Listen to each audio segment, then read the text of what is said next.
Hello, ഇനി ഞാൻ എൻ്റെ ഒരു വൈറ്റ് നെറ്റിൻ്റെ സ്കേർട്ട് ഡൈ ആൻഡ് ഡൈ ചെയ്യാൻ പോവുകയാണ്. ഞാൻ പിങ്ക് ആക്രിലിക് കളറാണ് സെലക്ട് ചെയ്തിരിക്കുന്നത്. ഫസ്റ്റ് ഒരു ബേസൺ എടുക്കുക, അതിൽ വെള്ളം വയ്ക്കുക, അടുപ്പത്ത് വയ്ക്കുക. അതിൽ 2 ടേബിൾ സ്പൂണും കല്ലുപ്പാണ് ഇടുന്നത്. അതിലേക്ക് ചുരുക്ക ഒഴിച്ചു കൊടുക്കുക. പിന്നെ ഈ കളർ നമ്മൾ മിക്സ് ചെയ്ത് എടുക്കുകയാണ് ചെയ്യുന്നത്.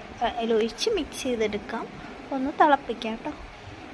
തിളച്ച് വരുമ്പോൾ ഇതിൻ്റെ കളറൊന്ന് മാറി ഡാർക്ക് ഷെയ്ഡിലാവും. ഇനി നമ്മൾ ഈ തുണി ഒന്ന് നനച്ചിട്ട് പച്ചവെള്ളത്തിൽ നനച്ചെടുക്കുക. ബാക്കിയുള്ള ഭാഗത്ത് ക്ലീൻ റാപ്പ് ചെയ്തതിന് ശേഷം പച്ചവെള്ളത്തിൽ നനച്ചെടുക്കുക. എന്നിട്ട് ഇതിൽ ഈ ഹോട്ടായ തിളച്ചുകൊണ്ടിരിക്കുന്ന ഈ ഇതിൽ നമ്മൾ മുക്കുകയാണ്. വല്ല വടി വെച്ചിട്ട് വേണം കേട്ടോ ഡിപ്പ് ചെയ്യാൻ. നമുക്ക് വേണ്ട ഭാഗത്ത് മാത്രം നമ്മൾ ഇത് ഡിപ്പ് ചെയ്തെടുത്താൽ മതി. അപ്പോൾ ഫൈനൽ ലുക്ക് നോക്കാം. ഇഷ്ടമായ സബ്സ്ക്രൈബ് ചെയ്യാം.